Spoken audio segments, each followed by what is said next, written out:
Hello and welcome to Hammer and Dice. Today I will be covering TPK issue 1 from 2019.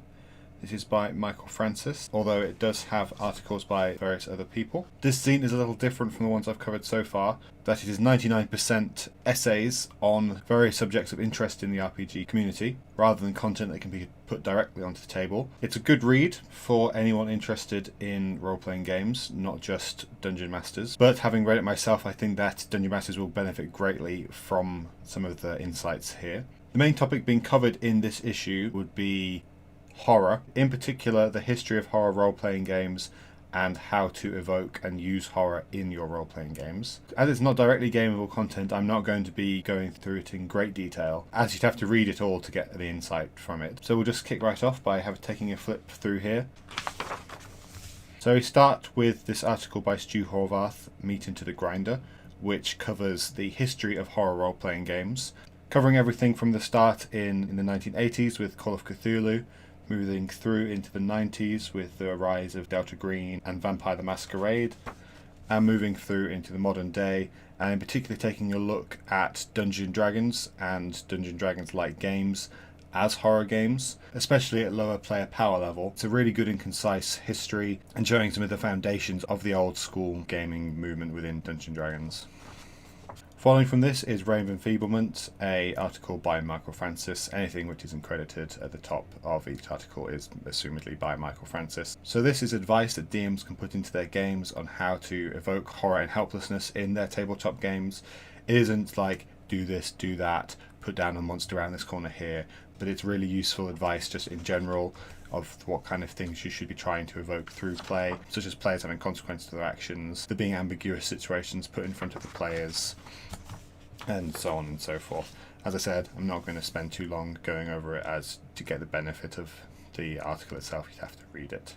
So the next article is titled The Clockwork Nirvana, which discusses mechanics, rules and role-playing, with particular reference to role-playing within the horror genre. So this is useful information no matter if you're going to be playing a big name brand game or something smaller, lighter, maybe even a one-page RPG or something in between, maybe even a hack of your own devising. What rules you put in front of the players is important, and how you're going to use those rules to evoke horror in your players. So just here, things like random character creation can really help invoke horror in a role-playing game, such as your players might end up with a woefully underpowered character, which they wouldn't create usually. That then makes them be more careful, see situations that they enter through a different lens, and lends itself a lot better to horror play than having a group full of Superman characters who can see off any threat that comes at them. A little thing to note here with this scene is that the formatting does get a bit weird at times, such as the rule of cool here and then the article actually starting on the next page, but that's not so much of a problem really, as the writing itself is really clearly laid out and isn't squished up at all, so it's easy to overlook something like that. So this bit of the article here is really useful for every aspect of role-playing games, not just horror, discussing whether fatalities in your game is a good thing or not. I think that's something that will vary from table to table and group to group, but it is something which needs to be discussed at the start of any given campaign, and I think that this article goes over it quite well. Next article is Hive in Space, which is an actual play of Mothership by Quincy and Ryan from the Rank and Vile podcast. So this is the transcription of a one-on roleplay session with Quincy taking on the place of the Warden and Ryan taking on the place of an android working for a mega corporation. Mothership is a sci-fi horror role-playing game by Choosing Out Games. As you can see, not very long, absolutely jam-packed with detail and information. You could use it to run games that would evoke films such as Alien, maybe Aliens at a push, averagely powered humans getting themselves into all kinds of situations out in the depths of space where no one can hear you scream. It's going to be multiple parts long. We should get some more of it in issue 2 and so forth of the TPK zine. It's a little short, but it's fun, and it'll be interesting to see where it goes. The next article is Well of Worlds, mood, tone and scene setting, something which is very important to horror RPGs, but can be applicable to all genres of RPGs. This article is really well laid out, has some good little nuggets of information in it, along with some appropriate quotes from people within the RPG industry, particularly from Johan Nohr, who, as it says here, created Morkborg. So Morkborg is an award-winning RPG, much in the old school vein, but having its own very unique take on it. It is perhaps best known these days for doing what this article sets out here, evoking mood and tone and setting the scene for the RPG. So let's open up to this page I've bookmarked here, which is the weapons that you can roll up. The very layout of this book is evoking the tone and the setting, the feel that it wants to get across to you, the reader, the player, the dungeon master. An entire page dedicated to the femur as a weapon, and then this rather gruesome layout here of all the other different types of weapons, the damage that they do as they are impaled into this unfortunate person's body. And then these 3 weapons take up an entire page to themselves. And then I'll just flick through a few pages here, just showing you some of the things that as I said, the layout, the art of this book get across to you just by reading it.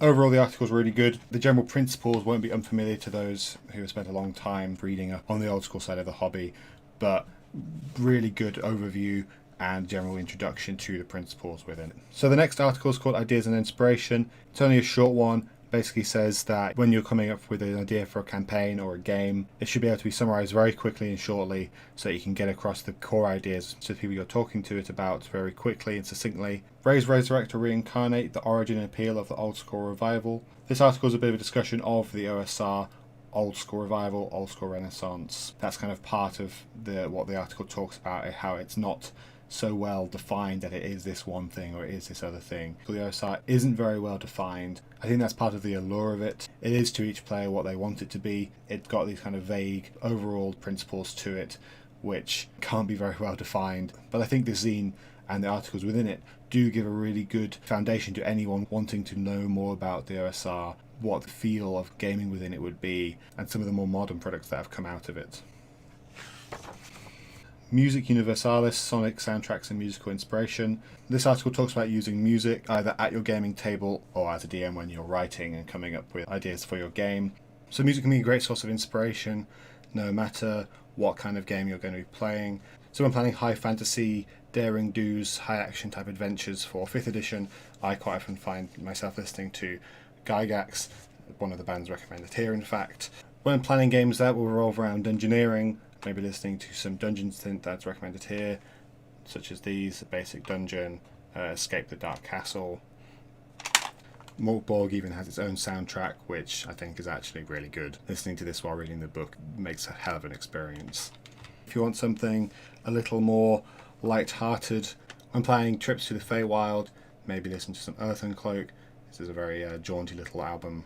Or if you want to trip down nostalgia lane, and maybe even the old school RuneScape soundtrack. So music played either when writing RPG games or settings, or played at the table, is a great help to evoke the mood, get players into your mindset. Of course, not everyone has the same taste in music. Sometimes less is more with table music, I find. Something that doesn't get in the way. It's sometimes a very dramatic rise at a bad moment in music can completely offset what's going on at the table.